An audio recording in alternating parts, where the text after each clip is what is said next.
बिंदुओं पर सबसे ज़्यादा जोर डाला राजनेताओं ने? देखिए, राजनेताओं के अपने अपने विचार थे और कुछ लोग तो अपने अपने राज्य, जिनकी सरकारें राज्यों में हैं, वो अपने अपने राज्यों की बात करते रहे ज़्यादातर।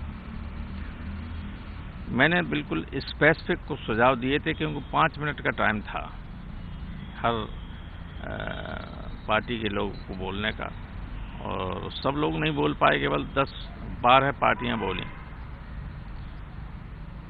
तो मैंने एक तो ये सुझाव दिया कि ये जो वैक्सीन हो, चाहे उसकी रिसर्च हो, चाहे प्रधानमंत्री का आयुष्मान भारत और प्रधानमंत्री जन आरोग्य योजना हो, इस सब के लिए बहुत पैसे की आवश्यकता होती है।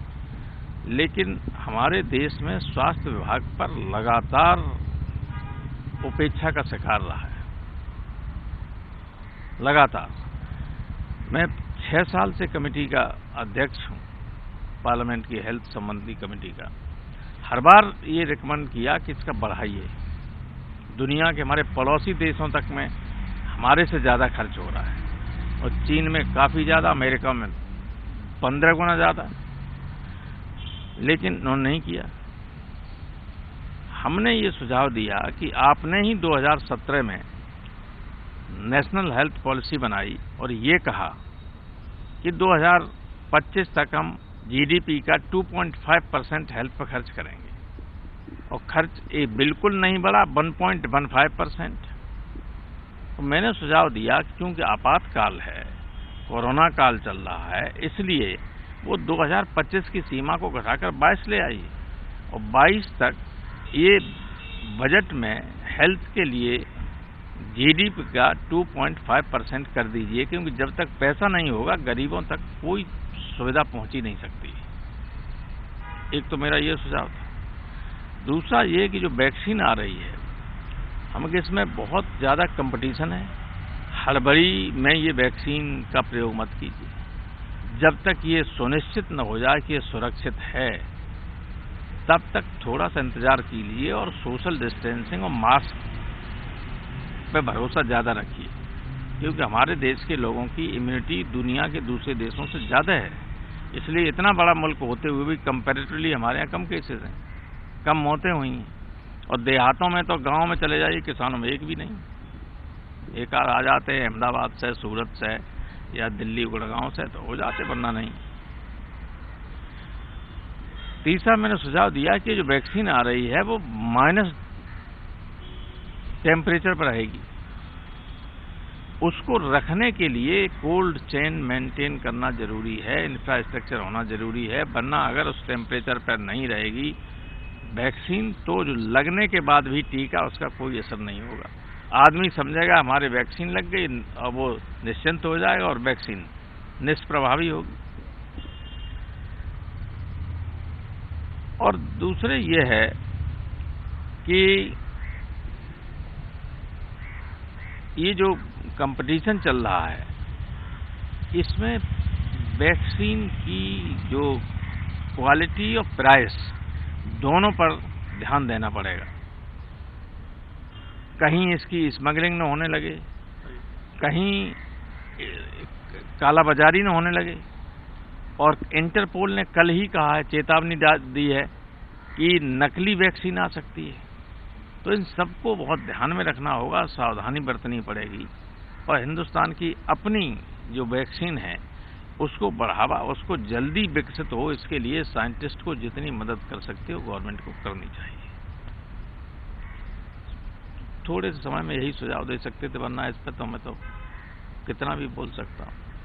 लेकिन साथ में सचिव का एक प्रेजेंटेशन भी था। प्रेजेंटेशन कितना कारगर रहा और किस तरीके से देखते हैं इस पूरे प्रेजेंटेशन को? वो प्रेजेंटेशन मैं कई बार देख चुका हूँ, हमारी कमेटी में वो प्रेजेंटेशन दे चुके। वो तो सही है, बहुत विस्तार से था, और तकनीकी दृष्टि से, आबादी के दृष्टि से अगर देखें तो हमारे यहाँ जो रेट है वो सबसे कम है, क्योंकि सबसे बड़ा मुल्क है। तो पर मिलियन अगर हम पॉजिटिविटी देखेंगे और मोर्टेलिटी देखेंगे तो दुनिया में सारे देशों से कम है। वो सही है, और उसमें वो तथ्य पे आधारित था। बहुत अच्छा प्रेजेंटेशन था भूषण साहब। आज प्रधानमोदन में ये बात भी कही है कि वैक्सीन का जो इंतजार है वो लगभग खत्म हो गया है और 1 हफ्ते के अंदर वैक्सीन शायद हो सकता है कि मार्केट में उपलब्ध हो जाए। मैंने प्रधानमंत्री जी को इस बात के लिए धन्यवाद दिया था कि आप कम से कम उन लैब्स में गए जहां हमारे साइंटिस्ट काम करते हैं। इनसे उनका मनोबल बढ़ता है। जब देश का प्रधानमंत्री जाता है कहीं, शाबाशी देते, सर पे हाथ रख के किसी साइंटिस्ट से कहता है वेल कीप इट अप, तो उससे उनका मनोबल बढ़ता है और हो सकता है कि उससे हम जल्दी ही वैक्सीन को तैयार कर लें और वो सस्ती वैक्सीन होगी, क्योंकि बाहर वाले तो इस वक्त मौका है लोगों को कमाने के लिए। बड़ी बड़ी फार्मास्यूटिकल कंपनियां जो हैं वो जाने कितना कमाने के चक्कर में हम पहले ले आए। उन्होंने कहा, ब्रिटेन वालों ने कि हम अगले सप्ताह से, तो पुतिन ने कहा कि अगले सप्ताह से। तो ये कंपटीशन है और सब बेचना चाहते हैं सारी दुनिया में, तो हम लोग तो ही चाहते हैं। प्रधानमंत्री ठीक किया, वहाँ गए। हमारी जब हो जाएगी तैयार तो कम से कम वो महंगी नहीं होगी, उसकी ब्लैक मार्केटिंग नहीं होगी। रेमडेसिविर आया तो देखिए आप, गायब हो गया था, ब्लैक में लेना पड़ रहा था लोगों को। शुरू में घबराए हुए थे ना लोग, नया रोग है, कोई बीमारी नहीं है, दवा नहीं है, जितने चाहे उतना पैसा लोगों ने लिए उनसे। किसान लगातार सर प्रदर्शन कर रहा है, सरकार से बातचीत चौथे दौर की हो चुकी है लेकिन बेनतीजा रही है, फिर कल बातचीत होगी। क्या आपको लगता है कि प्रदर्शन जल्द समाप्त होने की दिशा में है? मुझे नहीं लगता, क्योंकि मैं इस गवर्नमेंट के कार्यशैली को जानता हूँ। ये किसी उठाए हुए कदम को चाहे 100% नाजायज हो तब भी पीछे नहीं हटती। ये अपनी प्रतिष्ठा बना रही थी, जब सरकार को ऐसा नहीं करना चाहिए। सारी दुनिया जानती है कि ये कानून जो है किसानों की तकदीर को सील करने वाले हैं। सारी मंडियां खत्म हो जाएंगी, हजारों आड़तियां बेकार हो जाएंगे, बड़े बड़े लोग आके मंडियां बना लेंगे और जब मोनोपोली उनकी हो जाएगी तब फिर वो किसानों की फसल को मन चाहे काम पर जो गवर्नमेंट खरीदेंगे। गवर्नमेंट कह रही है कि हम MSP पर खरीद रहे हैं। आप कहीं चले जाइए, मैं अपना धान, अपनी मक्का का हाइब्रिड मक्का का 2260 रुपया, 2660 रुपया है MSP, गवर्नमेंट ने फिक्स किया है। हमें 1050 रुपया अपनी बेचनी पड़ी, कोई लेने वाला नहीं था। धान कोई पूछ ही नहीं रहा है, कोई पूछ नहीं रहा है। कह रहे कि MSP, और हमारे योगी जी कहते हैं कि MSP से कम से कोई खरीद नहीं सकता है और कोई MSP दे नहीं रहा है। ये हालत है, बर्बाद किसान को लागत नहीं निकल पा रही, ये हालत हो गई। हर चीज बढ़ रही है, बिजली के दाम बढ़ते जा रहे हैं, खाद के दाम बढ़ते जा रहे हैं, सिंचाई, पेस्टिसाइड्स, इंसेक्टिसाइड, सब कुछ महंगा होता जा रहा है और लेकिन किसान की उपज का दाम घटता जा रहा है। और जब किसान के पास नहीं रहता तो उसका दाम बढ़ जाता। आपने बिल में एक ऐसा बिल और पास कर दिया 3 में कि ये एसेंशियल कमोडिटी से निकाल दिया, गेहूं, चावल, ये सब। माने आप कितना ही होर्डिंग कर लीजिए, इसका कुछ नहीं, उसके खिलाफ कार्रवाई नहीं हो सकती। पहले तो एसेंशियल कमोडिटी एक्ट लग जाता, तब लगेगा ही नहीं। ये किन के लाभ के लिए किया है? सब पूंजीपतियों के लिए। इस देश की अपनी जो अपना सिस्टम था वो धीरे धीरे इस गवर्नमेंट ने चंद लोगों के हाथ में दे दिया है। हर फील्ड में एयर इंडिया बिकने जा रही, बिकी गई, लगभग बोली बोलने वाली। रेल की जमीन बेच दी, रेल की पटरियों किनारे वाली जमीन बेच दी, हवाई अड्डे बेच दिए।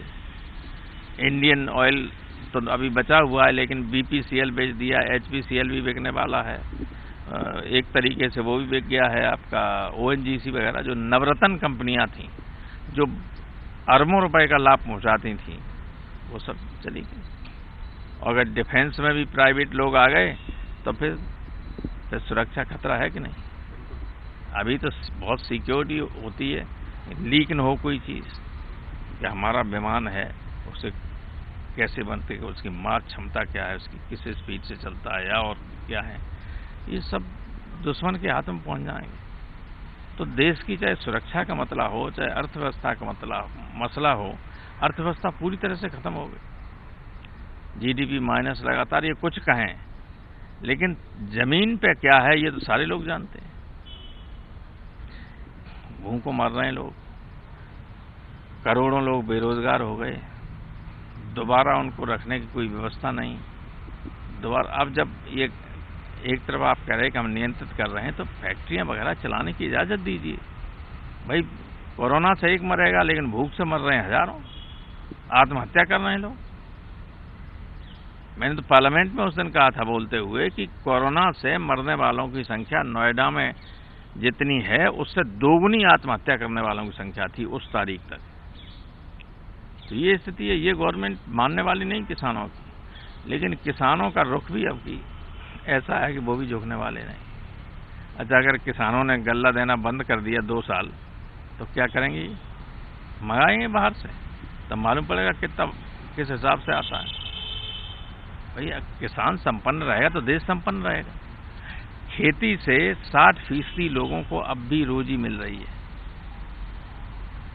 और उसी की वो लगातार जीडीपी में हिस्सेदारी कम होती जा रही। मैंने उस दिन कहा था, आपको याद होगा, कि एक तरफ उनके ऐसा हुआ ऐसा हुआ ऐसा हुआ।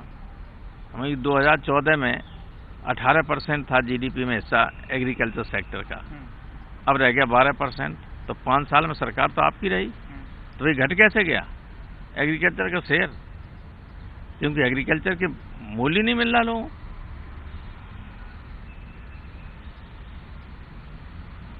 प्रोसेसिंग की व्यवस्था नहीं। आप आश्चर्य करेंगे कि इस देश में लगभग 60,000 करोड़ रुपए की सब्जियां, फल और मांस वगैरह हर साल सड़ जाता है।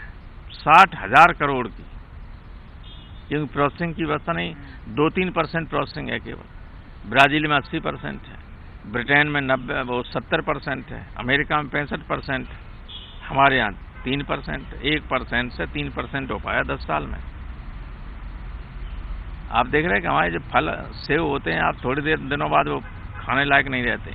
और यहाँ आता है न्यूजीलैंड का, अमेरिका का, आप खान मार्केट से ले आइए, ऐसा लगता है ताज़ा है। ये प्रोसेसिंग का कमाल है ना। अगर ये हमारे यहाँ जो सेव पैदा होता है हिमाचल प्रदेश में या कश्मीर में, अब उत्तराखंड में भी होने लगा, और वो इन किसी से जो विदेशों से सेव आते हैं उससे खराब नहीं है। कुछ मामले में बेहतर है मंडी का और ये हिमाचल प्रदेश का, लेकिन प्रोसेसिंग की व्यवस्था नहीं, तो कोई ध्यान ही नहीं दे रहा है कोई। आप फूड प्रोसेसिंग मंत्रालय अलग है, आप जरा उठा के देख लीजिए बजट कितना है इसका, कुछ भी नहीं। तो किसानों का आंदोलन सही, समाजवादी पार्टी इसका समर्थन भी करती है, और 7 तारीख को पूरे उत्तर प्रदेश में किसान समाजवादी पार्टी के नेतृत्व में सड़कों पर पैदल मार्च करेगा। नमस्कार, मैं हूं मानक गुप्ता। अगर आपको हमारा ये वीडियो पसंद आया हो तो इसे लाइक और शेयर जरूर करें, और हां, हमें सब्सक्राइब और फॉलो करना ना भूलें, ताकि आप देश और दुनिया की कोई खबर मिस ना करें।